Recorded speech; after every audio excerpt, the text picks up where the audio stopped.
Hi, Misfits. This is Kate. And this is Matt. Welcome to Horrorwood. Horrorwood.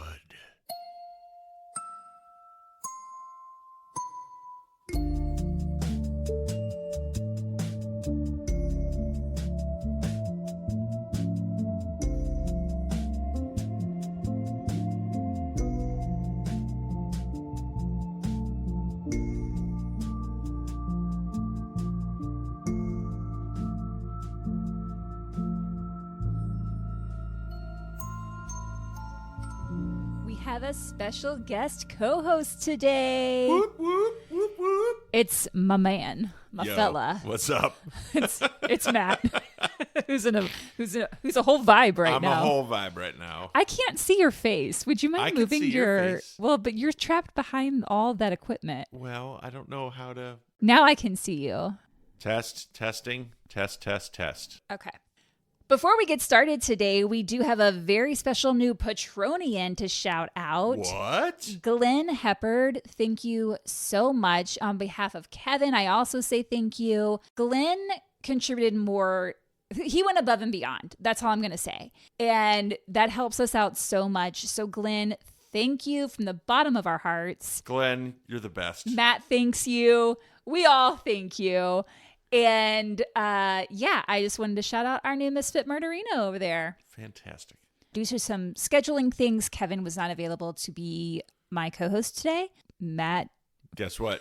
You got me, baby. Remarkably you got chose me. to step in. I am very excited for this episode. I'm so glad. So Kate and I watched a movie together. Kate's about to lay it all out here, but this movie, y'all, is real messed up.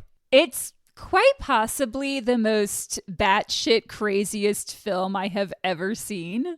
I just can't believe it exists and is something that people made. It's wild. We're talking about the 1981 film Roar. Roar. Which has been described as the most dangerous movie ever made. That's just a statement of fact. That is not. It is. That is not superlative. That is absolutely true when you watch this movie. It's insane. We've got gangrene. We've got blood poisoning. We've got a cinematographer who literally gets scalped. Broken bones, floods, wildfires. And that's just what's going on behind the camera.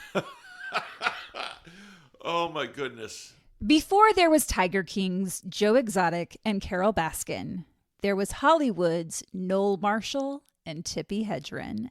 Most people know Tippi Hedren as Alfred Hitchcock's muse. Tippi Hedren, The Birds. Star of The Birds and Marnie. She is the mother of actress Melanie Griffith, which makes her the grandmother of Dakota Johnson. She's Hollywood royalty. And Noel Marshall was Tippi's then husband, an agent turned producer / writer / actor / director. Okay, I was curious about this guy's background. So he was an agent first. He was her agent, yeah. He's actually from Chicago. Really? Yeah, he was from here, and he directed like some TV segments, a lot of children's shows, ironically, given what we're about to talk about. But he had done a little bit of stuff here, moved out to LA, and worked odd jobs, and then got into being a commercial agent and like started his own agency. And so he was Tippi's agent, and that's how they got together. Oh, wow.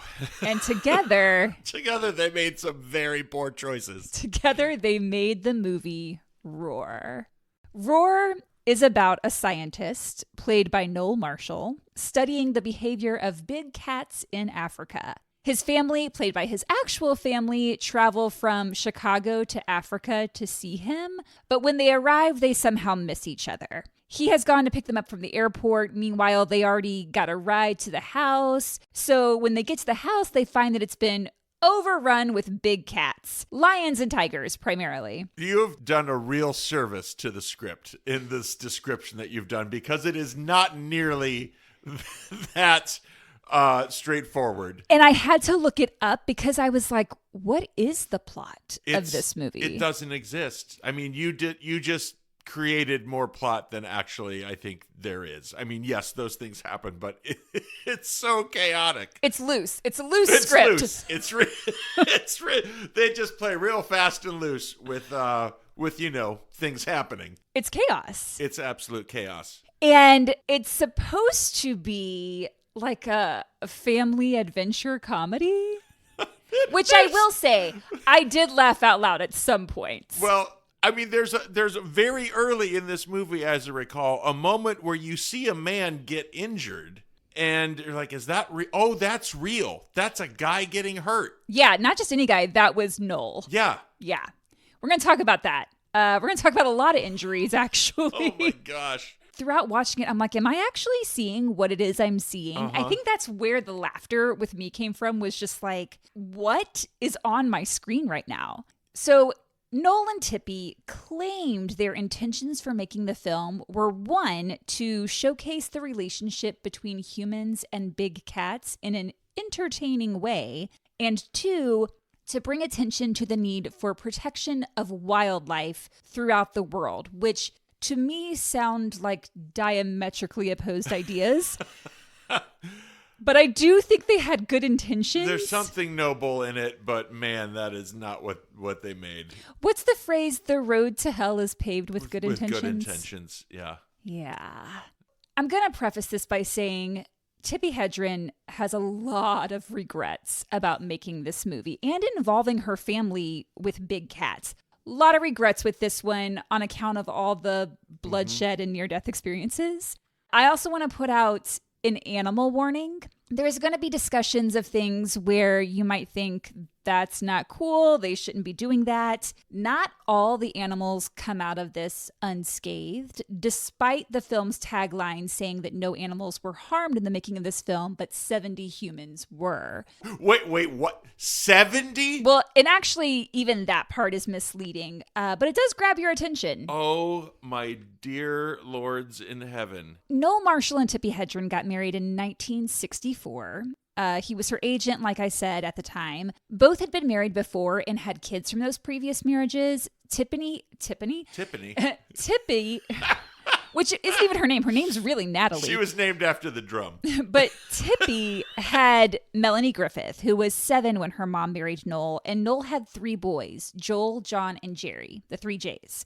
In 1969, Tippi and Noel traveled to Africa, where Tippi was starring in the film Satan's Harvest. That old chestnut, Satan's Harvest. Good old Satan's Harvest. Tippi was like, yeah, it's a pretty forgettable film. And one day on set, it's in between shots. They're shooting outside. It's hot. It's Africa. Tippi's chilling in a chair with her umbrella over her to protect her from the sun. And suddenly, the assistant director says, "Everyone please stand. The lion is coming through."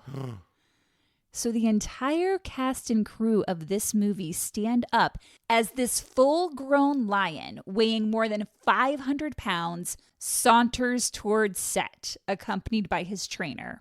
No restraints, no leash or anything like that. Just a big old lion named Dandelion strutting his stuff. I do like the name. Da boom, da boom. That's what lions sound like when they walk. That's it. And Dandelion is spelled Dandy. Of course. I was going to ask for a spelling. Obviously. I was going to ask for a spelling on that. Dandelion's trainer, Ozzy, explained that the reason everyone had to stand when the lion was coming in was because it's best that you appear above the lion's height. You never want to be lower than him because then it might see you as a plaything or a snack. Good rule. Yeah. Good rule. Prior to that, Tippi had only seen lions like in a circus or a zoo, never out and about and that close up. Dandelion, along with another big cat named Karma, were going to be in this film with her. And she asked one of the guys in the crew, "Is this safe? Like, is this okay?" And he said, "Oh, as long as Ozzy's around, you'll be fine." Tippi was naturally awestruck over the relationship that Ozzy had with the big cats because it seemed like there was a genuine love and respect between them. But Ozzy warned her about how unpredictable they could be and said, quote, "Under certain circumstances, Dandelion could easily kill me tomorrow and never show guilt. He loves me, but he could also kill me." That's like us. Oh, damn. She loves me, but she could also kill me. Would never. Tippi was like, Cool.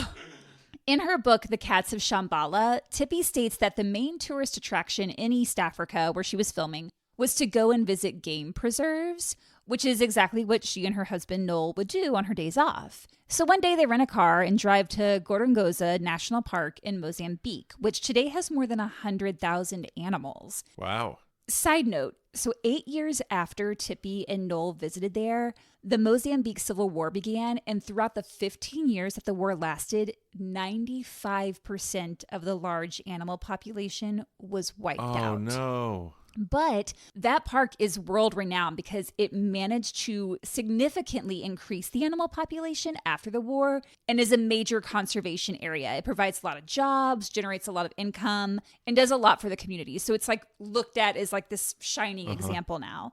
So Tippi and Noel are driving and they spot one of the buses doing a guided safari tour. So they're like, let's just follow that bus and we can eavesdrop on the tour. The tour pulls up in front of this house that had once belonged to a conservation officer, but the officer had to move when the house got flooded, so it sat abandoned until a pride of lions moved in. Oh, no. Is this the set? Is this the No. They shot in L.A. What? Yeah, we'll talk about that. Wait, they shot this in L.A.? Yeah. Wild. Yeah. So there were 30 lions that had taken over this house. There's a couple chilling on the porch swing. There's one relaxing in a rocking chair. There's several on the roof just hanging out. They're everywhere. And Noel says, we should make a movie about this. One word Tippi used to describe Noel was impulsive. And he had a way of getting people to go along with his ideas, regardless of how crazy they might sound. And I think that's partly what attracted Tippi to him. What attracted him to Tippi. That's what I'm saying, right? No, you had it right the first time. That's part of what Tippi found attractive about him. Thank you. Yeah. All right. He would get some wild idea and then dive headfirst without really thinking through all the logistics, but he somehow always managed to see it through. So, for example, back when they were trying to decide where to get married, they were talking it over at Tippi's house in Sherman Oaks, which is a neighborhood in LA, for those who are not aware. And Noel said, why don't we just get married here? And she said, because there's not enough space, because they're expecting like 250 guests. And Noel said, oh, no, Biggie, we'll just add a couple of bathrooms, a couple of bedrooms. We'll extend the living room. And he leaves her standing there while he goes out to her garage, grabs a sledgehammer, and starts hacking away at the outdoor staircase that led from her front door up to the street so that he would have room to expand the house. Oh, my Lord. Now I know everything I need to know about this. That tells you who this man is. The night before the wedding, the two of them were pouring concrete, which had barely set by the time the guests arrived. Oh, my heavens. Yeah. Don't ever do that to me, just FYI. I'll be immediate panic attack. Tippi said that was just life with Noel. They were complete opposites. She was the more sensible one of the two, but it was easy to get swept up in his ideas. Really didn't see that. When the actor is the more sensible one in the group, this is trouble. So he and Tippi talked about this movie idea the whole drive back to Zimbabwe, where she was shooting that film. And they were getting more and more excited about the thought of producing a film where 30 lions take over a house. But there were a couple of problems. One, they didn't really know anything about producing a film. And two, they knew nothing about handling lions. Minor details. Just minor things. Things you might, you can pick it up as you go. Sure. Probably. Just learn on the job. Back in LA, they start telling everyone about their lion movie idea. They tell their kids, their friends, and most people were like, you're insane. You can't just round up a bunch of lions and put them in a movie. But once Noel Marshall gets an idea, he does not back down. The following year, Tippi and Noel were back in Africa, where Tippi was starring in another film called Mr. King Street's War, and Noel had a co-producing credit on it. And of course, being in Africa again only made them think about their lion movie more and more. Sure. And that spring, Noel began writing the script. Writing the script in he puts in air quotes. Would you like to know the original title of Roar? Please tell me. Lions, lions, and more lions. I was about to say lions! Exclamation mark. They weren't sure who would play the scientist, the lead guy, but Tippi would play the scientist's wife, Sure. and Melanie, John, and Jerry would play the kids. Noel's oldest son, Joel, didn't want to act. He was studying art at UCLA, so he agreed to work on art direction and set direction. Okay. Tippi and Noel would co-produce the film, and Noel would direct. And they knew they'd be shooting in LA rather than Africa because the big cats in Africa weren't domesticated enough for camera because they're wild animals. Oh, my Lord. So they said, well, let's just get all the privately owned lions in California and put them under contract. What? Let's get all the privately owned lions in California. Hollywood was a wild place back then. Oh, my Lord. They had originally thought they'd use 30 lions for their film because they're trying to make it this thing that they saw in the Gorongosa Park, which was 30 lions. They're like, yeah, let's just use 30 lions. But then they quickly decided, 50 lions would be better. Let's get 50. Can you imagine the smells? The smells of 50 lions. Can you imagine the food, the upkeep, the food, everything, the poops of 50 lions? So much. Ralph Helfer was an animal trainer for films, and he owned and operated a wildlife park, so producers would often go to him to rent animals for their projects, which just sounds like insane that you could just rent animals. But naturally, Tippi and Noel stopped by. They said, excuse me, we'd like 50 lions, please. And Helfer was like, are you insane?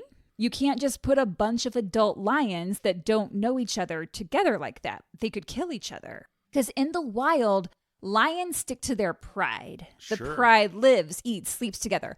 The lions Tippi and Noel had seen that had taken over that house, they were all part of the same pride. What they were talking about doing with this movie was just take in lions from various owners and throw them all together.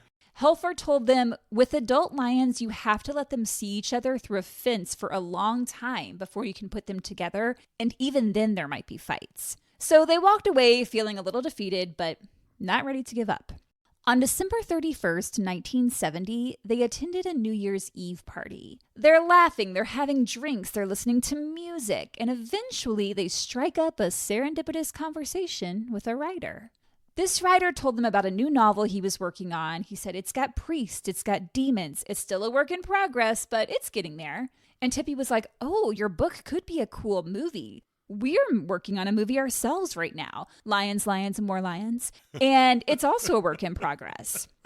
And the writer was like, that sounds awesome. Do you want to come over to my house tomorrow? I'm having some people over to watch football. So Tippi and Noel said, sure. And that following day, the two of them found themselves sitting on William Peter Blatty's couch as he told them more about his work in progress, The Exorcist. They didn't know it yet, but that chance encounter would have a huge impact on the movie Roar. Meanwhile, they got to try to find some lions. So they just start asking around, hey, you know anyone who owns a lion? And surprisingly, people did. A lot of people have lions. They did. Wow. They were directed to various owners, basically people with private zoos who were essentially keeping wild animals as pets and sometimes renting them out for film productions. It's awful. Tippi and Noel learned about one couple that had 2 lions, a tiger, some tropical birds, and a baby elephant. But when they drove out to meet them, the couple was inconsolable because someone, I don't know if it was a guest they'd had over or what, but someone had killed the baby elephant by giving it a bunch of drugs. Oh, no. So Tippi and Noel left immediately. Their next stop was visiting a man who owned a young lioness. He brought her out on a chain leash and asked Tippi, hey, do you want to hold the chain? She's like, sure. So she's standing with the lion, holding its leash, when suddenly this lion just starts racing across the field with Tippi still attached. So Tippi obviously falls and is being dragged stomach side down across the grass before she finally lets go. Her clothes are ripped, her knees and elbows are all scraped up. And the guy's like, yeah, I'd be interested in renting her out. She'll totally behave for your movie. Whoa. They passed. Yeah. For me, that would have been it. I'd have been like, you know what? You know what? Bad this isn't idea. for me. Maybe let's just stick with Satan's Hat. I just remember Satan's Harvest. But Satan's Hat would be a much better movie. Maybe that's the one you're going to make. That's what I'll make. The following week, she and Noel met with another lion owner because there's just so many freaking lion owners. And this one had a 2-month-old cub. The owner asked Tippi if she'd like to feed the cub from a bottle. And Tippi was like, of course I would. So she held the cub in her arms like you would a baby, which apparently is not how you hold a lion cub. Because after the cub was done drinking the bottle, she turned and bit Tippi on her breast.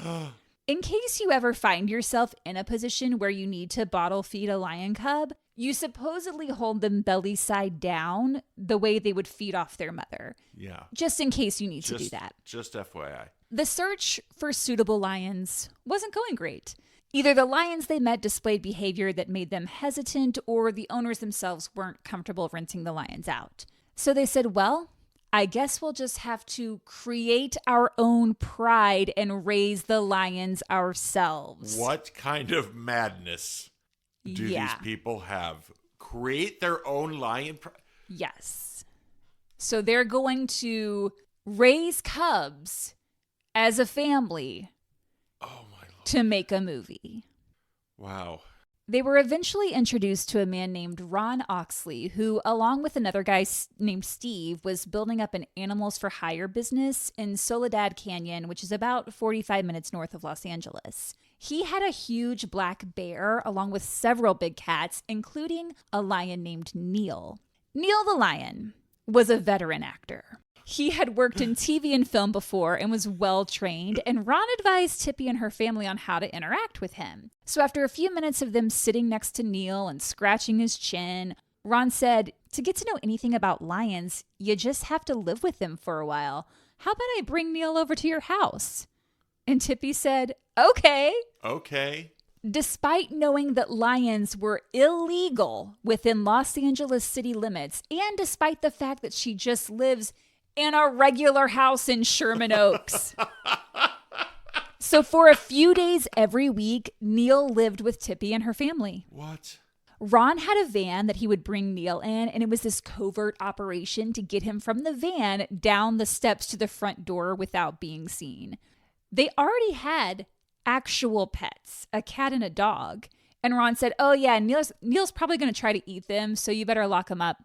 What? So whenever Neil was around, the cat and dog were locked in a bedroom. Those little babies. The family got attached to Neil pretty quickly. I mean, you would. He's enormous. He makes an impression. Yeah, it's hard to ignore. He'd hang out by the pool with them, sleep in Melanie Griffith's bed with her. My mind is just blown right now. I have a picture for you. Oh my goodness. No. Yep. No. That's Melanie and Neil. What? Tucked in for the night. That is a massive animal. That is a massive, massive lion in that bed. And she's like 13 there. Good heavens. Yeah. And if you guys, I'm going to show Matt a couple more pictures through this. And if you guys want to see them, all you really need to do is Google Tippi Hedren lions and look at the images, and off to the races. You'll find quite a few. Here's what's wild, though. Well, among many things in this episode, they had a maid, Emily, who worked even when Neil was there. I don't know if I would keep that job if I was her. That's the thing. I was like, why? But then I think, okay, it must have been a good paying job. This is Tippi Hedren we're talking about. Sure. This is a very affluent area. So she's probably making good money. But still. This is an adult lion. It's a full-grown lion. And she did get bit several times. The lion would like constantly try to chase her mop whenever she was working. Like he thought it was a plaything. I have another picture for you. Here's Emily the maid stepping over Neil, just trying to go about her day. My goodness. He's just napping on the kitchen floor. Listeners, this is a giant lion lying in the middle of a kitchen with a woman trying to step over him. Bananas. This is, I don't know how, I don't know what to say. Exactly. It leaves one speechless. They would have friends over and be like, oh, don't mind the lion. That's just Neil. What? Some of their friends refused to come over once they knew there was a lion living there. Fair. But they didn't always warn people ahead of time about him. This gets so reckless. This just sounds like mental illness almost. Like I said, she has some regrets. Tippi and Noel were hosting a fancy dinner at their home for a bunch of PR people, and they didn't tell their guests about the lion. So when Neil came sauntering into the room, the guests were, understandably, a little anxious. A little upset, perhaps. Tippi and Noel convinced them, oh, he's not going to hurt you. He's totally fine. He's real chill. And Ron was there, Neil's trainer, and so he's keeping a close eye on him. So everyone starts to relax a little. They enjoy their dinner. They're having drinks. They're laughing. They're talking. And all of a sudden, Neil got possessive over Ron, who was talking with Tippi in the kitchen. Neil didn't like that Ron was giving others attention instead of being solely focused on him. And apparently, possessiveness is the most dangerous quality in a big cat. Without warning, Neil starts growling and baring his teeth, raising his paw, and Ron shouted to Tippi, "Get out of here." So she runs out to the living room where Noel and all these PR people are, and they're watching all of this unfold because the kitchen door is open. So they're just like standing there with their glasses of wine, like thinking, is this Neil about to kill this man? Is this lion about to kill this man? This Neil. This Neil. Neil goes after Ron, snarling, batting the air, twitching his tail, showing his teeth. And Ron just kept yelling and waving his arms over his head to make himself appear larger, because that's really all you can do. And eventually Neil backed down and Ron took him back to the van and left with him. All those guests stayed through that whole thing. No one ran for the door. They just watched all of that. And then afterwards, they continued drinking and laughing. And they were just like, that was crazy. That's Hollywood. I feel like I should have some funny ad-libs to say here, but this is just terrifying. It's insane. Life magazine heard that Tippi and Noel were studying lions for a movie. My guess is Noel contacted them because he's, And so they asked if they could do a photo shoot with the family and Neil the lion. They agreed. The photographer wanted a shot where the family is seated around the dining table eating dinner while Neil watches over them. The way the house was designed, there was a landing with a railing that looked down onto the dining area. So the photographer was like, have Neil up there on the landing, and he's just going to kind of look over as all of you all are eating and drinking. So they set the table with their fancy china and silver. They light some candles. They place bouquets of flowers as centerpieces. And while the family was eating, John, Noel's son, was up on the landing out of sight of the camera, feeding Noel bits of meat so that he would stay seated. So the photographer's taking a bunch of... Wait, feeding Noel? Or... Sorry. Feeding Neil. Okay. Feeding Neil. I did type Noel, though. Feeding Neil. That makes more sense. Yeah, sure does. Father, here's some more meat. Stay seated, please. The photographer's taking a bunch of pictures. Click, click, click, click, click. And after a few dozen shots, he stops to reload the camera. So John stops feeding the bits of meat. And without that distraction, here comes this 400-pound lion leaping over the railing and landing smack in the middle of the dinner table. Luckily, there was a second camera set up on a tripod that was on an automatic timer, and it happened to snap a photo right as Neil lands on the table. And it's the split second right before the family has time to react or really knows what's happening yet, so they look unfazed. Melanie Griffith, who's like 13, 14 at the time, she's just sitting there drinking her glass of water. Someone else is cutting their chicken. It's crazy. And I have a picture to show you. Oh my goodness. Holy cow. I mean, that's like an absurdist, surrealist piece of artwork almost. It's kind of an amazing photo. So that was in Life magazine. Crazy. But they just lived with this lion just to get to know him. And Ron told the family that if they were going to make this movie happen, they really needed to take in as many cubs as they could and as soon as possible. He said they would need to live with him and raise them from babies so they could all get used to each other. Sound advice, I guess? I mean, I know a little bit about movies that use animals like this, and that is what they do. You have I thought you were going to say, I know a little bit about raising lion cubs. I know a little bit about raising lion cubs. Let me just tell you my experience. It's bananas, because nowhere along the way did anyone say maybe it's not a good idea to raise a bunch of lion cubs in Sherman Oaks. I just can't believe that they did that and got away with it. So they started reading books about lions, like you would if you were expecting a baby. What to expect when you're expecting lions. Pride of lions. Ron helped them find cubs that they could take in. They came from animal parks, zoos, private owners. Their first cub, Casey, also slept with Melanie in her bed like Neil had, and seemed surprised when Casey bit her on the leg one night. The first of many bites for all of them. And if you think about how much bacteria is in a house cat's mouth, multiply that by 100 when it comes to lions. Every bite required antibiotics. Wow. They continued taking in cubs. Tippi said whenever offered, they almost always said yes. And again, they're all just living in Sherman Oaks.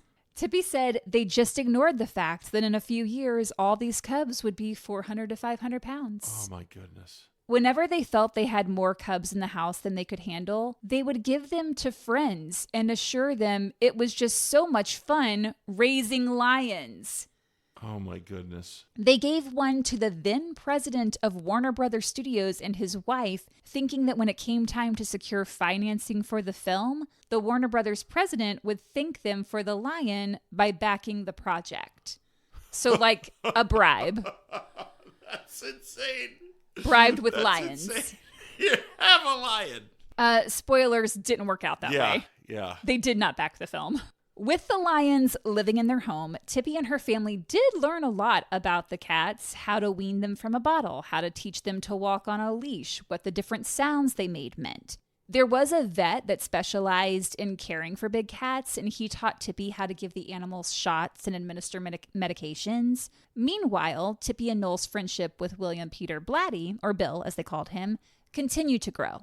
Once Blatty completed the manuscript for The Exorcist, he gave it to Tippi to read, and she couldn't put it down. She read it in one sitting, finishing at about 4 a.m. one morning. Noel was sound asleep next to her, and she's like, Noel, wake up. And he's like, what? And she said, this is one of the most engrossing stories I've ever read. I think it'll be a bestseller, and I think it's going to turn into a huge blockbuster hit. You've got to represent Bill. Because he's still working as an agent at this time. Yeah. So Noel became William Peter Blatty's agent, representing him and The Exorcist. And when Warner Brothers decided to turn it into a movie, Noel became the executive producer. Bill and Noel agreed that Noel would share 15% of any profits the movie made, so they were counting on that money to help finance Roar. By this point, Tippi had 6 lion cubs living in her house, wreaking havoc and destruction wherever they went. They ripped apart couches. They shredded bed sheets. It was chaos. It was what you'd expect if you have six lion cubs living in your house. One day, 2 of those cubs were outside and they were like, do, what's over here? And they poked their heads over the fence when one of Tippi's neighbors happened to be on the other side and saw them. And she called animal control. But when the officers showed up at their door early next morning, Tippi and Melanie had managed to get 5 of the 6 cubs over the fence to a vacant lot without being seen, leaving Noel one teeny tiny cub named Bridget. So when the animal control officer asked Noel if he had lions in the house, he picked up little Bridget and was like, oh, you mean this little lady? And I don't know if the officer thought it was a house cat or he just didn't want to deal with it, but he looked at Bridget and said, forget it, and left. Whoa. But Tippi and her family knew they couldn't stay in that house forever with all these cats. And on more than one occasion, one of the lions managed to escape from the yard and began wandering down the street towards a very busy intersection. Tippi managed to get the lions back each time, but not without a neighbor spotting them. Once again, animal control was called, and this time when he showed up, he told them the lions had to be gone within 24 hours.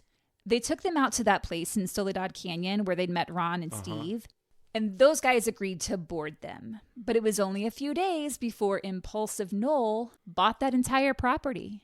What? He was like, we need the space and we can use it for the filming location. So he bought all of that property in Soledad Canyon from those guys, and they continued living in the house in Sherman Oaks while going out to the canyon to work. And they continued acquiring more cats, including Togar. Now, I've actually talked about Togar before on this show. He came up in the Jane Mansfield episodes I did.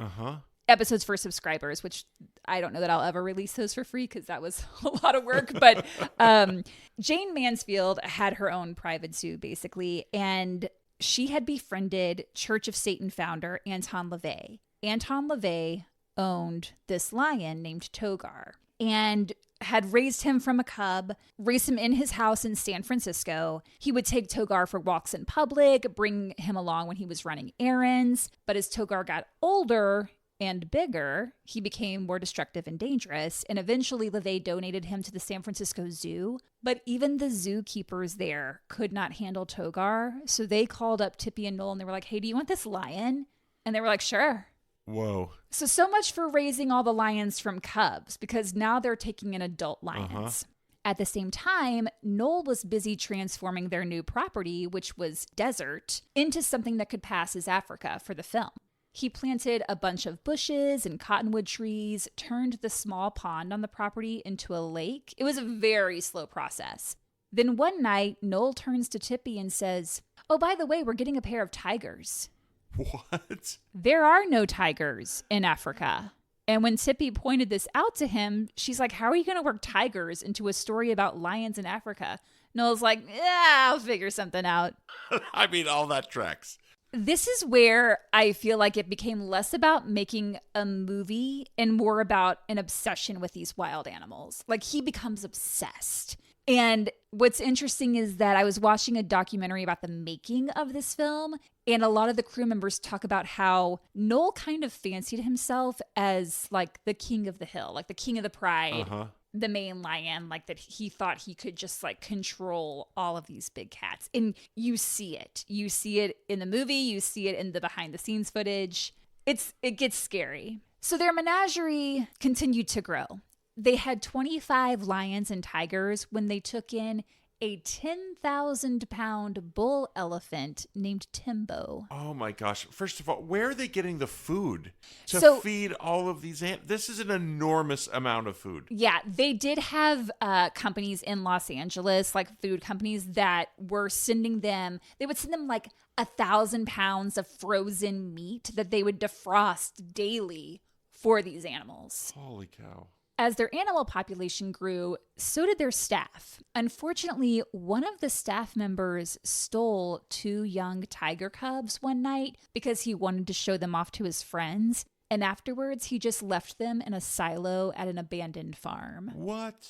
Thankfully, an anonymous caller telephoned to say where they could be found, and the family got them back. But then another cub was stolen sometime later by someone who had just snuck onto the property and taken her, and they did not get her back. Eventually, they took in a cheetah, who on the first night karate chopped Tippi across her cheek, and she still has a hairline scar. Oh my goodness. One day, the cheetah escaped while no one was home and was picked up by animal control in a vacant parking lot down the street. He had a collar on, though, so they knew to call Tippi, and so she did get him back. There was a trailer camp down the road from Soledad Canyon, or from the property on Soledad Canyon, and some of the people there asked if they could visit the animals, and Noel was like, sure. A group of about 8 adults and children showed up, and Noel and Tippi were showing them around. They took them to the pond area where several of the young adult cats hung out. These were some of the cats they'd raised as cubs and bottle fed, and they were generally mild-tempered. But when one of the lionesses locked eyes on a little boy in the group, she was like, ooh, what's this small thing? Dinner? A toy? Oh, no. And she charged. She jumped on the boy, knocking him down, and Noel and Tippi had to pull her off of him. Thankfully, he wasn't physically harmed. Maybe a scrape or bruise here and there, I'm sure. But it just proves how ill-equipped they were to handle these animals. To invite people in and have them go up close to these cats. It's so reckless. It's irresponsible. This is beyond the pale. And after that incident, they decided that no one under the age of 18 should be allowed onto the grounds. So I guess that's one step in the right direction. After the mauling of a young boy, we need to make some rules. Let's have some ground rules here. Anything smaller than them that appeared lower than them, like that boy, anyone or anything that appeared injured, could easily become a target. One of the employees was injured in a car accident, and when he returned to work, the lions could tell he wasn't quite walking right, and they started tracking him. Really? So Tippi and Noel had to fire him because they were like, yeah, the lions are going to attack you if you go near them. You can't work here. John, Noel's son, had the misfortune of tripping while walking a 300-pound cub, landing face down in the dirt, and the lion immediately pounced on him and took the back of John's head in his mouth. Oh, my goodness. John had no choice but to lie there motionless while staff worked for 25 minutes trying to get the lion to let John go. They sprayed fire extinguishers, waved sheet metal, and finally grabbed a 4x8-foot plywood panel, something that would appear bigger than the lion, and charged him with that, and so he finally backed off. John was taken to the hospital with scalp wounds. Thankfully, the physical damage wasn't really worse than that. He was okay, but mentally was like a little shaken. But it wasn't long before Tippi had a similar experience. Noel had finished work on The Exorcist, but it would be another 2 years before the movie was released and Noel would see any money from it. So he needed something to show potential investors to try and secure financing for the film, and also to help pay for all the food the animals ate, which cost thousands of dollars, plus pay the staff, maintain the grounds. I mean, this was an expensive project. Yeah. Noel said, hey, Tippi, you're going to run across this log as the lions are following you, and then you're going to fall, and the lions will step over you as they cross, and it'll be really impressive. It's going to be great. Oh, no. Literally, his son just recovered from having his head in a lion's mouth, and now he's telling his wife to fall on purpose for a shot. And Tippi said, okay. So when they started filming, everything was going according to plan until Tippi fell. All the lions stepped over her except for one, who was like, oh, what's this? The lion starts batting Tippi's head with her paws, so Tippi starts yelling to the animal handlers, hey, help me out here. But the lion pounced on her, pinned her by the shoulders to the log, and took Tippi's head into her mouth. Tippi said she could feel the lion clamp down on her skull, and said she could hear the lion's teeth scraping bone. Oh, no. Tippi said it was like being in an echo chamber as her teeth raked my skull. Oh, my dear God. And then she said, but it's still better than working with Hitchcock. Head wounds bleed like crazy, so blood was pouring down Tippi's face and into her eyes. She was rushed to the ER, and the doctor said, we're going to have to shave your head. And she said, you can't, I'm filming. So he clamped some butterfly clips on her lacerations, gave her a tetanus shot and an antibiotic, and sent her on her way. Oh, my goodness. The very next day, they filmed that exact same scene. And I'm sure it was hilarious. So good. In January of 1975, when they were getting closer to begin shooting the movie, Noel was working with a lion when it bit him on the hand. So he goes to the hospital and the doctor said, oh, we're going to have to sew it up. And Noel said, no, it needs to air out so it can drain and heal. But the doctor insisted and sewed up his hand. By that evening, Noel was in agonizing pain and had red lines running from his hand all the way to his armpit. Tippi took him to a different hospital, and there he was diagnosed with advanced blood poisoning. Ooh. Within hours, he was in critical condition. He had to stay in the hospital for 3 weeks before being released. Whoa. Meanwhile, expenses are adding up. The Exorcist was doing well, but it could still be some time before they saw any of that money. They had no backers, and yet they continued to take in more animals. They were also breeding the cats to grow their quote-unquote pride. This is pathological. Noel added cougars to the mix because why not? Why not? Cougars are also not found in Africa. He was just like, I'll work them in. Disaster struck when a virus tore through the compound, killing 14 of the lions and tigers over the course of 4 months. Oh. So when I say that tagline of like no animals were harmed in this, that's just simply not the case. That same summer, a brush fire broke out not far from the canyon and would have reached it if the wind had picked up. So Tippi, Noel, and everyone working at the compounds had to be on high alert and figure out a plan should they need to move all of these large animals quickly, which think about that. They weigh tons. Like the elephant, he's 10,000 pounds. Yeah. I mean, how do you move these animals to get them to safety? I remember the one time I worked on a television set where we had a bear that was going to shoot, and it showed up in a U-Haul truck. That's so sad. And the bear was like 900 pounds, and as the bear is descending the truck, the whole truck is moving back and forth as this animal is walking down the ramp. And you know those U-Haul trucks, they are not sturdy anyway. No, one, it was so sad to see this bear coming out of a U-Haul truck. So weird. But also, like, just the amount of force that this animal clearly had and was able to I don't know, it was just a big ass animal in a van. I lost my thought. Just a big ass animal. It's so sad. And we've talked about the use of animals for the sake of entertainment purposes on the show before. And we'll probably do a whole episode dedicated just to that. But like, they're not treated well. No matter how many times a handler will say, oh, you know, they're treated so well. That they're not. No. They're in captivity.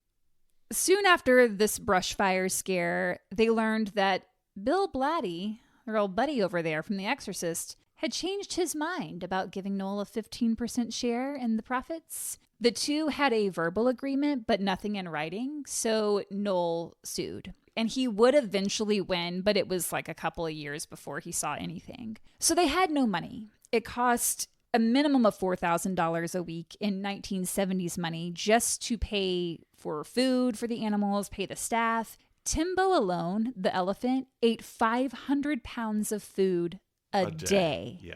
So they had no choice but to sell the house in Sherman Oaks, which they had been living in, remember. That was still their home. Tippi said, quote, "Those animals out in the canyon now owned us.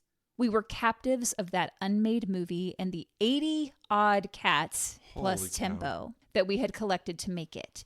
Even if we wanted to quit at this point, there was no way to do it. Sell the cats, offer them free. No right-minded person would take all those cats, and I would have been suspicious of the takers anyway." No right-minded person assembles a menagerie of 80 animals. That's the thing. I think they just got so far in over their heads, they didn't know how to get out. And now they're responsible for all of these living beings. They did have rental properties in Beverly Hills, but they eventually had to sell those as well, along with some land that they owned. Tippi sold all her jewelry, including her wedding ring. They literally sell everything to try and keep things afloat. Noel was working 24-hour days. He's constantly writing and trying to put this movie together. He never had time to go to any social gatherings, and Tippi was often left to go alone. And without realizing it, their marriage began to unravel. Things did appear to start looking up when two investors, one a British entertainment company and the other a Tokyo producer, agreed to invest $500,000 each into the film so they could finally put together a crew and start filming. They purchased 2 mobile homes for the Soledad Canyon property because they needed somewhere to live. Tippi and Noel lived in one, and their cinematographer, Jan de Bont, lived in the other. And it was important to have the crew living on the property because you can't tell cats when it's time to work. You just have to be ready when they're ready. Jan de Bont grew up in the Netherlands and had already served as DP for several successful Dutch and German films. So he was already established. The night before they started filming, they still didn't have an actor to play the lead character of Hank, the scientist.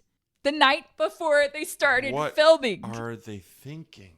And Noel said, "It should really be me." And Tippi thought, well, since he spent so much time with the lions, of anyone, Noel probably had the best chance of surviving. Oh, my Lord. For her words. No audition, just one prerequisite. Who's the most likely to stay alive?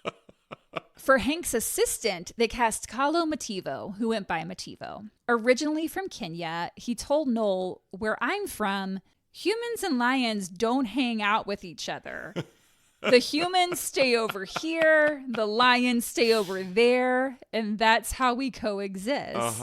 He said, "I will only be with those animals while we're filming. I will not be their friend." So whenever they were in between takes, he would step off set. And he was the only one on that production that did not get bitten. I believe it.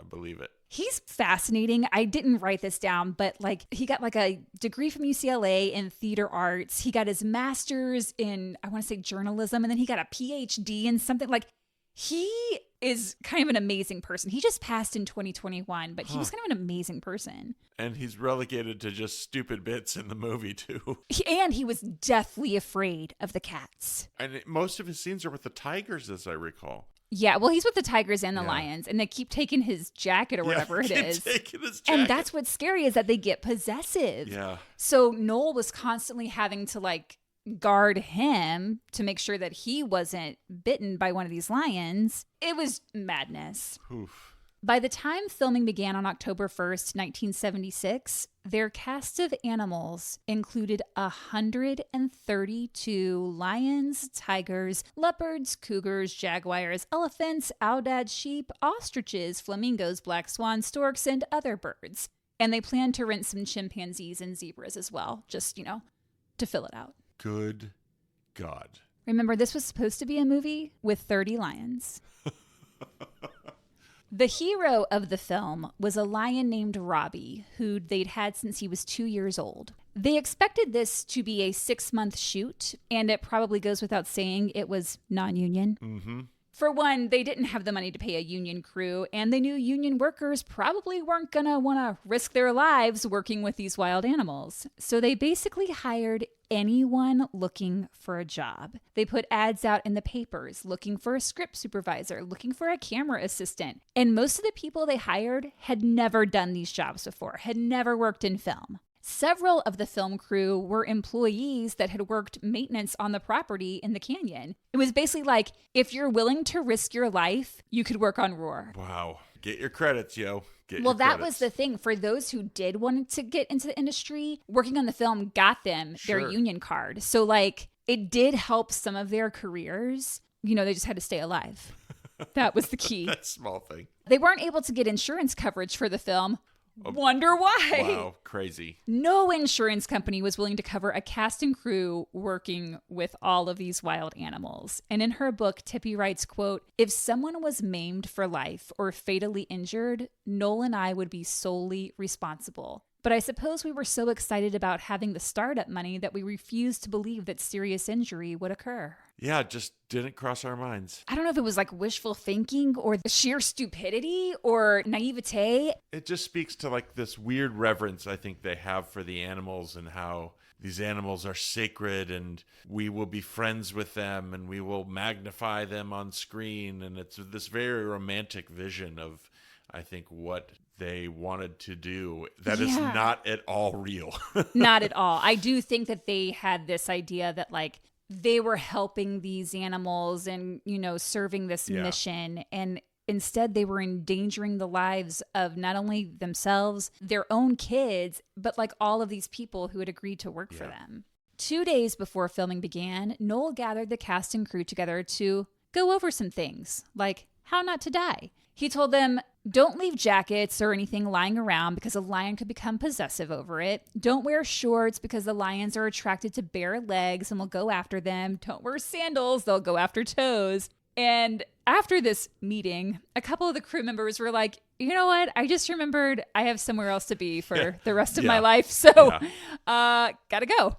On the first day of filming, Noel wanted to shoot a big lion fight. He thought that would give him great footage to show the investors. So the idea was that Robbie, the hero lion, would be minding his business and Togar would come in and challenge him. And then other lions would join in. And then Noel would come running in and break up the fight. Things went well at first, but on the third take, one of the lions bit Noel on the hand. In a documentary about the making of this movie, Ken Diaz, the makeup artist, said the bite caused arterial bleeding that caused the blood to shoot out about 15 feet, which is probably an exaggeration, but still. After he was treated for it and the bleeding stopped, Noel told Ken to squirt some fake blood into the hole of his hand so they could shoot it and put it in the movie. And Ken was like, "Oh, I'm working for a crazy man." Because it's in the movie. It is in the movie. You see it. Yeah.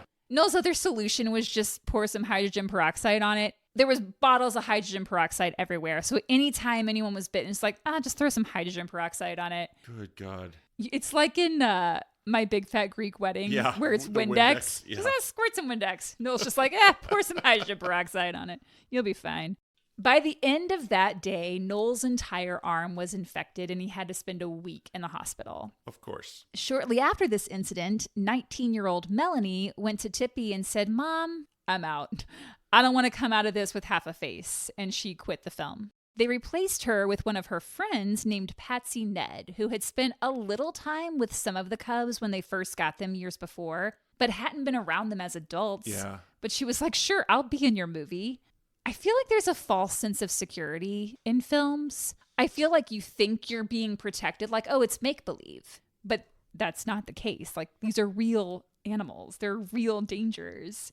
With Patsy now playing the daughter, they were setting up the scene where the family's trying to escape from the cats and they escape in a rowboat. Jan de Bont, the DP, wanted a shot where the camera was level with the ground as the lions jumped over it. So he had the crew dig a hole that he would sit in with a green tarp over his head to hide him and to disguise the camera. And he's also down there with his camera assistant. So it's like the two guys with this big tarp over them and the camera. And they put some shrubbery around the tarp to make it, look like it was just part of the ground. Tim Cooney, the elephant trainer, told Jan, "You can't have the lions go over your head like that. If you move, they're going to eat you." And Jan, who was not a pleasant person to work with, yelled at him, "What the fuck do you know? You're just an elephant trainer." So Tim was like, "Be my guest." Cool. Jan and his assistant were both wearing football helmets for protection, but at the last second, Jan took his off because it was getting in the way of him being able to get up against the camera. So as the scene began and the lions start jumping over him, one lioness was like, "Oh, what's this round thing under here? Must be a toy." And she grabbed Jan's head and ripped off the back of his scalp in one quick motion. Oh, God. Tippi said it took 120 stitches to replace his scalp. Oh, God. Others said it was closer to 200 stitches, so it's somewhere in there. 3 weeks later, he came back to work. Holy shit. The rest of the crew, however, quit en masse. Yeah. Yep, I'm out. So they had to find a whole new crew. Then winter set in, and they couldn't shoot anything anyway because all the scenery on the property had turned brown. While they waited for spring, when they could start filming again, Noel called Melanie and convinced her to come back to work. This is after he's been bitten through the hand. After the DB has been scalped, the entire crew has quit and they've already shot scenes with Patsy Ned. I don't know what was going through his mind, but Melanie agreed to work again, which meant all the scenes they'd done with Patsy had to be reshot. Yep. One of the most dangerous scenes is where Tippi's character is knocked out by a shelf collapsing and a jar of honey oozes all over her face. Do you remember this? Yes. And then so cats bad. come and lick it off. Yeah. So she had honey covering her face while 5 or 6 leopards and cougars are just roaming around the room. Then one of the leopards, Pepper, starts to lick her face. And Tippi said later, "If he had decided to bite instead of lick, I would have lost my face." But it's like, they're not thinking about that. They're just not thinking. Though she wasn't injured in that scene, aside from the glass honey jar falling 4 feet onto her head in one of the takes, she did endure a pretty painful incident with Timbo the elephant. There's a scene where the elephant is supposed to pick Tippi up and drop her into the lake, but he kept dropping her onto the ground instead because he's an elephant and doesn't understand stage directions. So he's just doing elephant things. So they shoot take after take of Tippi getting picked up and dropped on the ground. And each time they did, the elephant got more and more upset because he doesn't know what the hell is going on. Yeah. Tippi was like, "I think we got enough footage of this. I think we're good."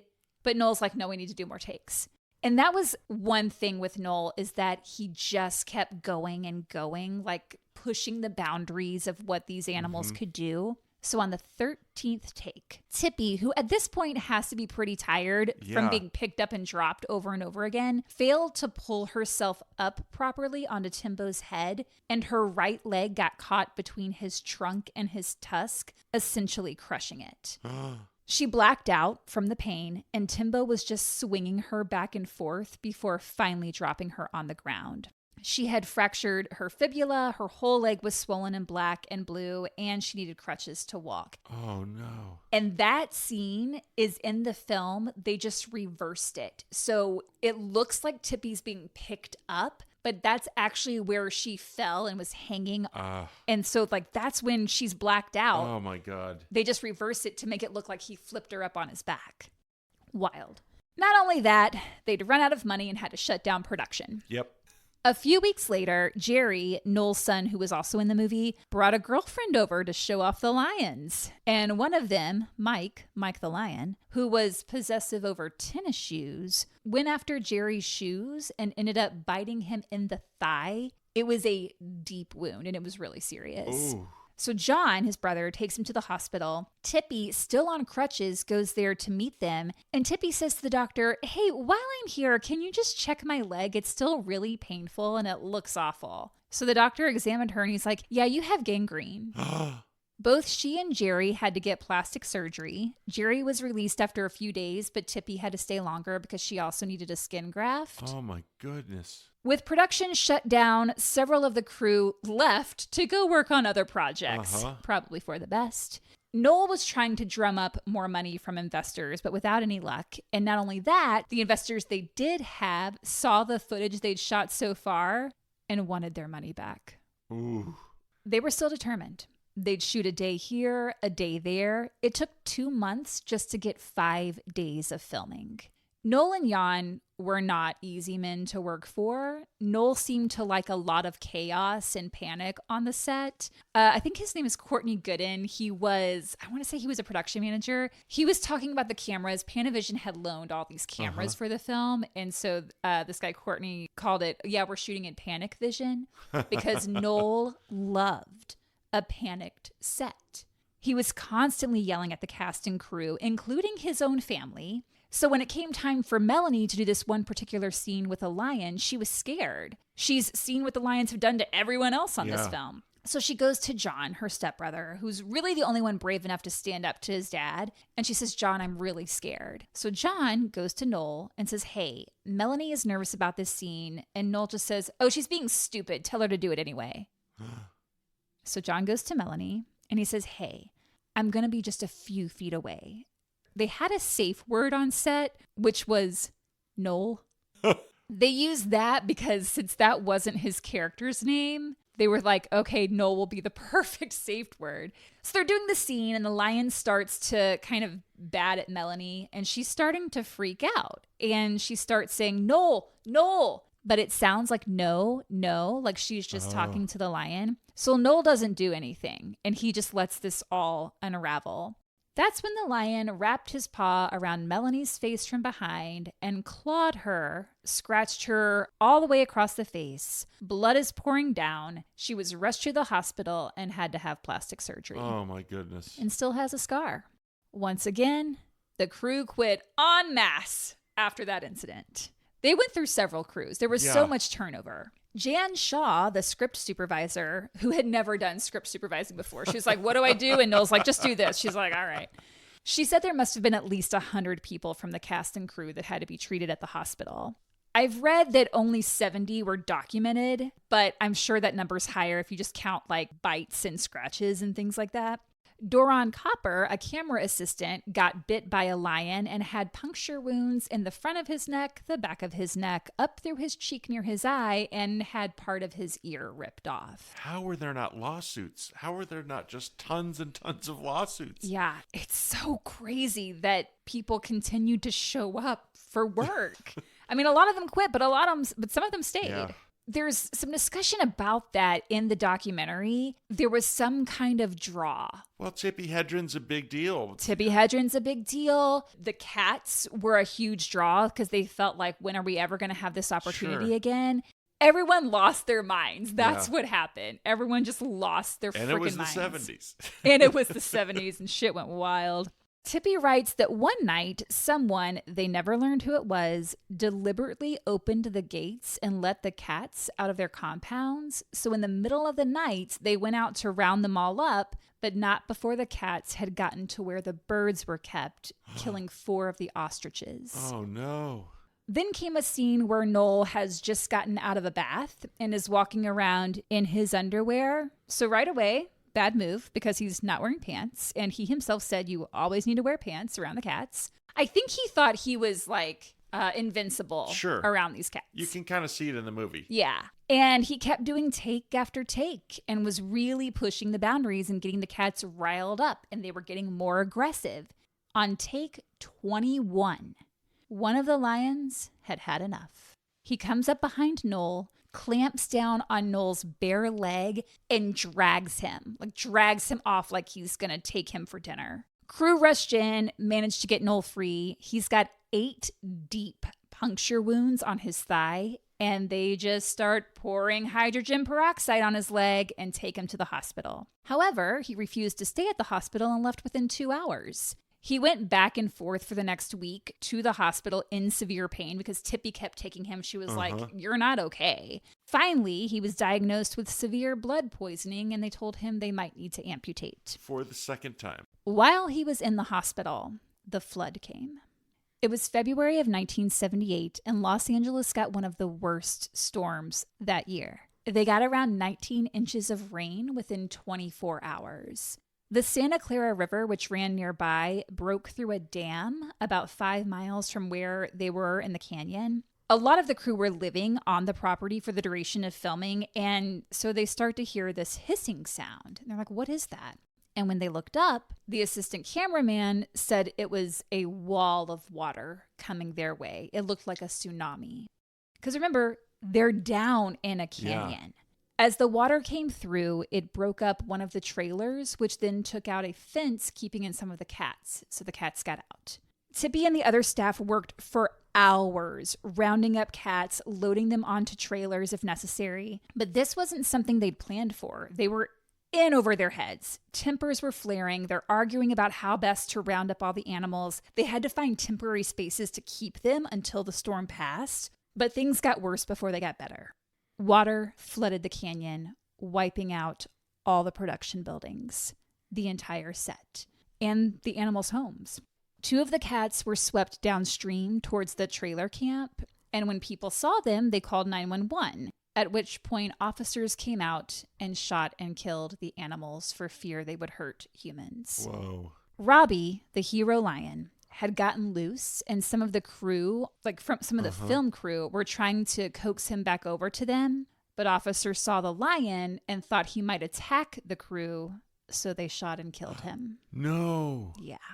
When all was said and done, the property damage cost about $3 million. One of the crew members called Noel at the hospital to tell him what had happened, and despite being scheduled for an operation on his leg that morning, he left the hospital against doctor's orders and headed to the canyon, or what was left of it.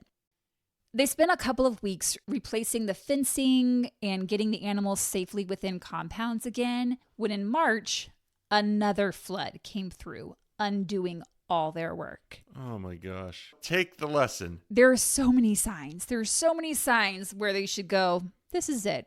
We should stop. But they insisted on finishing the film. They'd already lost so much and poured so much into it that I think they were just like, we can't quit now. Yeah. It took another 8 months to rebuild and to get it to match the scenery that they'd already shot because they were 80% done with the film at this point. So now they have to match everything. Just as they are preparing to shoot the final sequences of the film, a wildfire broke out near the canyon. Of course. Of course. They were surrounded by smoke, so it was another panic-filled, chaotic endeavor getting all the animals to safety. But thankfully, the winds changed and the fire got under control and they didn't have any damage. With an original budget of $1 million and an expected shooting schedule of 6 months, when all was said and done, Roar was finally completed after 5 years of filming. 5 years. And $17 million. 5 years. 5 years of filming. It was only released overseas because no U.S. distributors were interested. Because despite the incredible animal footage, it's a terrible movie. There really isn't much of a story. It's terrible. It's just a bunch of wild animals on screen doing pretty much whatever they wanted. It's a half step up from just like a nature camera that has been dropped in a park. It's also been called the most expensive home movie ever made. Yeah, and that's kind of the best that's a very description good of it. It is a weird home movie made by obsessives. Yeah. Even towards the end of filming, they were still taking in more cats. What? And they were still breeding. Why? It's like tunnel vision. I don't know why they're still doing this because they don't need them for the film. The film didn't earn back even close to what it cost to make. Cast and crew survived the production, but not without physical and mental scars, and some stated they had PTSD long after making the movie. I would, yeah. Tippi and Noel divorced a year after the film's release, but Tippi continued to live at the canyon and care for the cats, turning it into the Shambala Preserve. Shambala is Sanskrit for a meeting place of peace and harmony for all beings, animal and human. She stopped breeding the cats and she established the Roar Foundation. So she did kind of turn around. She learned a lot about that, like I said, a lot of regrets. The film was pretty much forgotten. I mean, no one in the U.S. really knew about it until Alamo Drafthouse founder Tim League heard about it and decided, I gotta re-release this sucker. So he released it 10 years ago in theaters. It's kind of perfect for Alamo. Perfect for Alamo. Noel Marshall, this is gonna come as a huge shock to you, Matt, but Noel Marshall never directed again. What? Crazy. Huh. I have to call out the fact Noel has one of the most repulsive looking beards ever to have been captured on camera. Someone in the documentary commented on that. What did they say? They said it was like he sort of took on the look of an adult male lion. That's kind of what he was trying for, I think. I think so. Yeah. Trying to grow a mane. Jan de Bont was a DP on several music videos from Madonna. He shot Die Hard, and he went on to direct. He directed Speed. He directed Twister. So he had a big career. Still an asshole from everything that I've read about him.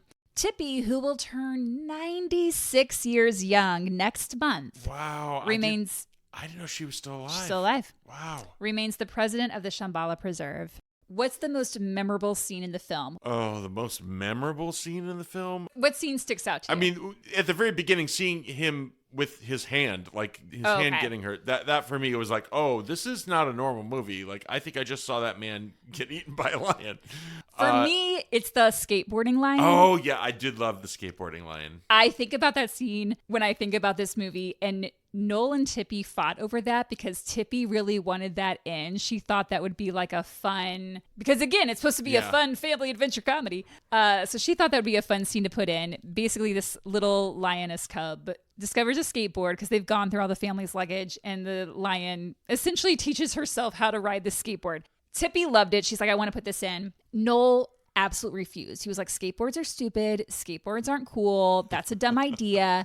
So when I think it was one of the times that he was in the hospital, she got Jan de Bont to shoot that without Noel around because she really wanted that. And to me, that is the scene that sticks with me. What a journey we took with this movie. Ooh, it is a perfect drunk on the couch watch, though. Yes. I don't want to besmirch the value of it as a like, holy shit, I can't believe what they made kind of experience. It was I think maybe edited down the cut that we saw. I don't know. I don't think so. Was that it? I think that was it. You know you're in for something special when the disclaimers are playing at the front of the movie.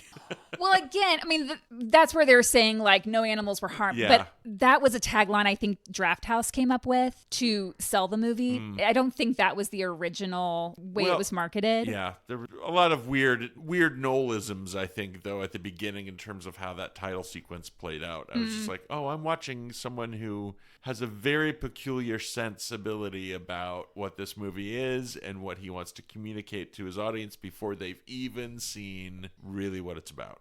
And unfortunately, I don't think it succeeded in the mission to bring awareness to the need for Oh, no, not at all. conservation and Zero. It's like, why are all these cats in this house? Yeah.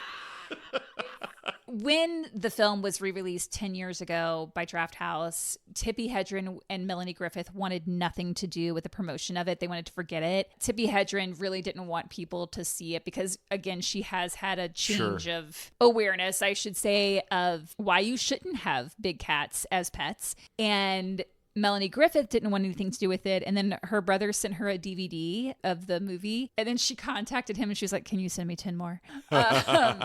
So it is like this weird piece of film history and everything you should not do. Mm-hmm.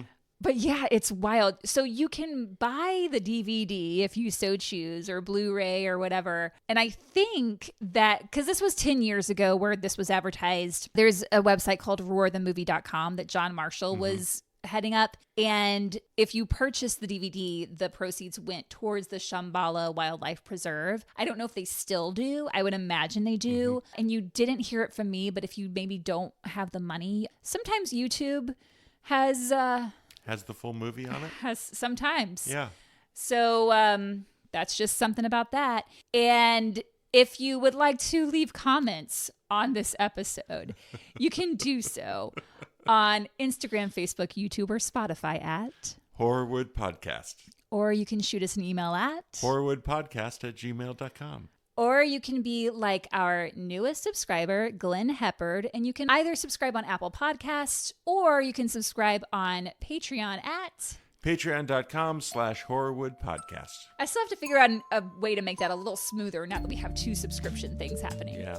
That's it, folks. Don't do raising lion cubs. Don't do endangering your family by throwing them in the midst of a bunch of wildcats. But do have a couple beers and watch this movie. Do. It is a wild trip. You won't forget it. You really won't. Thank you, Matt, for co-hosting. Oh, so fun. Okay, bye.